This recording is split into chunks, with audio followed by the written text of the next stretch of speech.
Bismillahirrahmanirrahim. Assalamualaikum warahmatullahi wabarakatuh. Pada kesempatan kali ini, saya akan memaparkan sedikit penjelasan mengenai bab faslun dari kitab Adabul Alim wal Muta'alim, karya Imam Hasyim Asy'ari. Insyaallah, saya akan membahas tentang bagaimana cara kita meluruskan niat dalam menuntut ilmu dan bagaimana jika ilmu tersebut tidak diamalkan.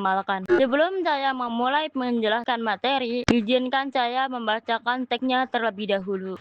Saya di sini akan membacakan, mengartikan, dan juga menjelaskan. Mari kita simak bersama-sama.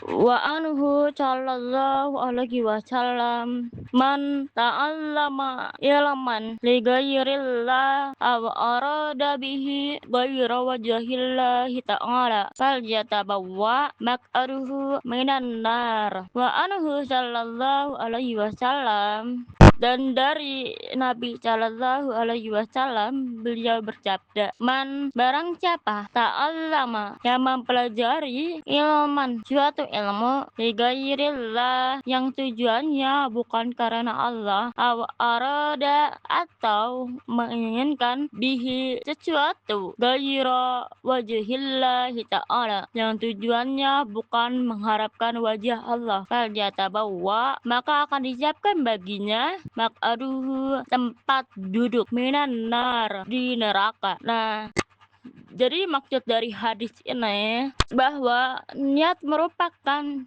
fondasi utama dalam proses menuntut ilmu. Jika seorang penuntut ilmu itu mempunyai niat yang salah, misalnya menuntut ilmu hanya untuk mendapatkan gelar, hanya untuk mendapatkan pujian, atau mungkin keuntungan duniawi sementara, maka jika ilmu tersebut dia dapatkan, takutnya nanti tidak akan mendapatkan keberkahan, bahkan karena salah niat bisa menjerumuskan kita ke dalam azab. Kita harus memperbaiki niat kita dalam menuntut ilmu. Itu sangat penting ya, karena semua amalan kita akan tergantung pada niatnya. Insya Allah kalau misalkan kita niatnya baik, niatnya bagus, itu juga baik, bagian dari ibadah ya, karena belajar juga bagian dari ibadah, maka tujuannya harus hanya untuk Allah. Selanjutnya, wa anhu sallallahu alaihi wasallam yaumal qiyamati fayulqa finnar fatandaliku asabuhu fayaduru biha kama yadurul himar birroha fayutifu ahlun nari fayaquluna malaka fayaqulu kuntu amiran bil anha an syarri wa atihi. Wa anhu sallallahu alaihi wasallam, juga diriwayatkan dari Nabi Shallallahu alaihi wasallam, beliau bersabda, akan didatangkan seorang yang berilmu yauma, ketika pada hari al kiamat, lalu dilemparkan ke dalam neraka, fatandaliku, maka terburai keluar aktabuhu, usus di dalam perutnya, yaduru biha, lalu ia berputar-putar, kama yadurul himaru, keledai berputar-putar,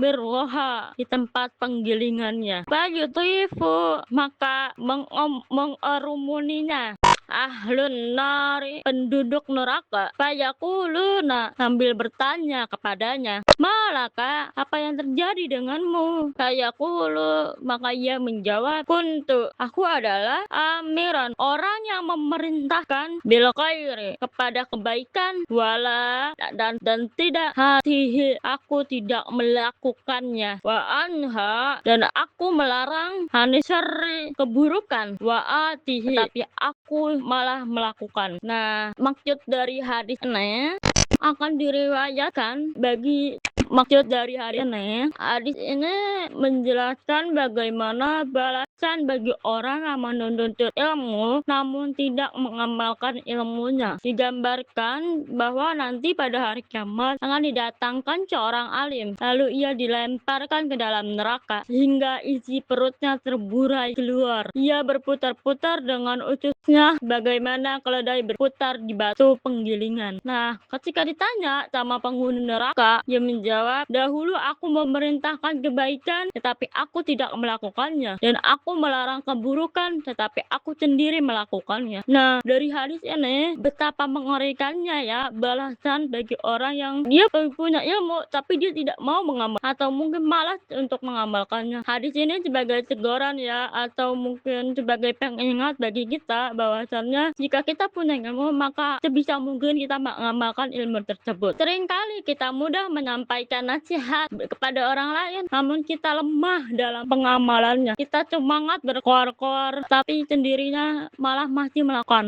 Misalnya kita bisa memahami pentingnya disiplin waktu namun kita sendiri masih sering menunda. Jadi hadis ini sebagai pengingat ya bagi kita, sebagai motivasi juga. Apapun ilmu yang telah kita punya, apapun ilmu yang kita miliki, jangan lupa untuk diamalkan. Gak apa-apa ilmu sedikit tapi konsisten, istiqomah itu yang harus kita lakukan. Jangan sampai kita punya ilmu banyak tapi sedikit sekali kita mau mengamalkan. Coba bayangkan, kita sebagai penuntut ilmu, kita seorang mahasiswa, punya ilmu, punya dasarnya, tapi kita malas untuk mengamalkannya. Maka nanti balasannya apa? Kita lihat lagi hadis yang tadi. Nanti dia akan berputar dengan ususnya sendiri. Perut, bayangin coba, dia di dalam neraka, isi perutnya terburai keluar semua. Ketika ditanya sama penghuni neraka, kamu kenapa? Dia menjawab, dulu aku memerintahkan kebaikan kepada kalian tapi aku tidak melakukannya, dan aku melarang keburukan tetapi aku sendiri melakukannya. Jangan sampai kita seperti itu. Nauzubillah min dzalik. Semoga Allah menghindari kita dari orang yang seperti itu.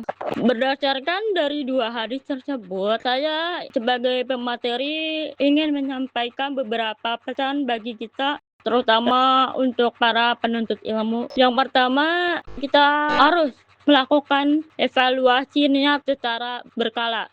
Kita harus mengevaluasi, memperbaiki terus niat kita, terutama dalam menuntut ilmu. Apalagi kita adalah mahasiswa, coba kita peringatkan lagi, kita ingat-ingat kembali. Coba kita ingat-ingat kembali, apakah di dalam proses perkuliahan ini yang kita jalani hanya untuk mencari ridha Allah, mendapatkan keuntungan duniawi, atau hanya jangan sampai kita salah niat, tidak berkah nanti ilmunya. Yang kedua, kita harus menyadari bahwa ilmu yang kita punya adalah tanggung jawab. Semakin bertambah ilmu yang kita miliki, kita harus menempatkan adab di atas prestasi, maka semakin besar pula kewajiban kita untuk mengamalkannya. Yang ketiga, prestasi apapun itu, mau akademik dan lain-lain.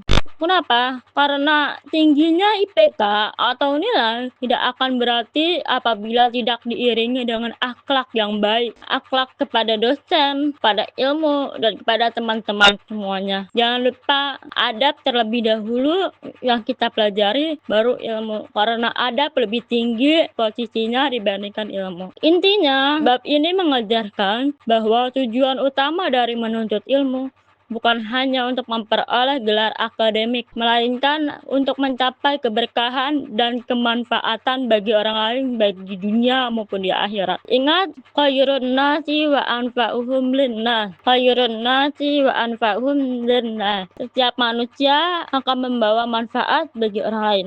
Demikianlah dapat disimpulkan bahwa bab ini memberikan dua pelajaran utama bagi kita semuanya, termasuk mahasiswa juga, termasuk menuntut ilmu juga. Yang pertama, pentingnya meluruskan niat, dan yang kedua, pentingnya menyelaraskan antara ucapan dengan perbuatan. Semoga pemaparan singkat ini dapat menjadi pengingat bagi kita semua, dan semoga Allah menjadikan kita termasuk orang-orang ilmunya yang bermanfaat dan juga dinaikkan derajatnya. Apabila terdapat kesalahan dalam penyampaian, cukup sekian presentasi dari saya. Saya mohon maaf dengan sebesar-besarnya. Saya memohon maaf dengan sebesar-besarnya. Terima kasih. Wabillahi taufiq wal hidayah. Wassalamualaikum warahmatullahi wabarakatuh.